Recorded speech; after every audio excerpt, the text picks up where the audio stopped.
तो हम कितना भी अपनी पीठ थपथपा लें कि हम बहुत विकास कर रहे हैं, आज के पेपर पढ़े हैं हमने कि हम है तो कौन सा नया औरंगाबाद और नया छत्रपति संभाजी नगर का हम संकल्पना ले रहे हैं, हम पानी पहुंचा पाएगा लोगों को इतने सालों के अंदर? लोगों की मांग क्या है?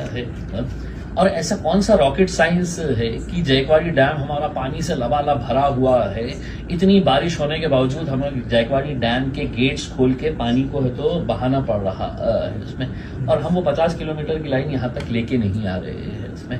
तो कोई रॉकेट साइंस है नहीं इसके अंदर, इसमें सिर्फ कमर्शियल इंटरेस्ट सबके इन्वॉल्व है इसमें।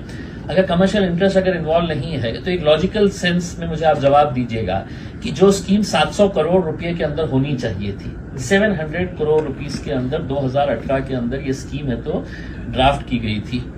आज 2025 है, वो स्कीम अधूरी है और कितना पैसा उसके ऊपर खर्च हो चुका है तो 3200 करोड़ रुपया। किसका पैसा है? ये आपका पैसा है, ये मेरा पैसा है इसमें। तो हमने लोगों से ये कहा कि आप शहर में हम महीने में 3 दिन 4 दिन पानी दे रहे हैं, किसी के पास 8 दिन के बाद आ रहा है, किसी के पास 6 दिन के पास, किसी के पास 10 दिन के बाद पानी आ रहा है। तो आप महीने में 4 दिन दे रहे हैं, 5 दिन दे रहे हैं, 6 दिन पानी दे रहे हैं करके, लेकिन टैक्स आप पूरे महीने का ले रहे हैं। तो हमने ये वो किया है कि अगर हम महानगर पालिका के अंदर आते हैं तो हमारा दूसरे नंबर का ठहराव ये रहेगा कि हम जितने दिन लोगों को पानी मिलेगा उतने ही दिन का टैक्स महानगर पालिका उनसे वसूल करेगी।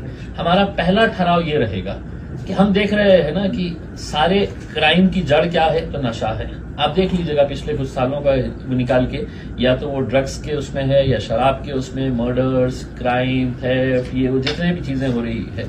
तो हमने ये किया है कि हम महानगर पालिका की जनरल बॉडी के पास बहुत पावर होता है इसके अंदर, दे कैन डिसाइड कि हमारे सिटी के अंदर क्या चाहिए क्या नहीं चाहिए। तो हमने कहा कि अगर हम चुन के आते हैं तो हमारा पहला ठहराव ये रहेगा कि हम शहर के अंदर जितने भी देसी दारू की दुकानें हैं वो या तो बंद करवाएंगे या उसको म्युनिसिपल कॉर्पोरेशन लिमिट्स के बाहर है तो हम ट्रांसफर करवाएंगे, and this the municipal corporation can do.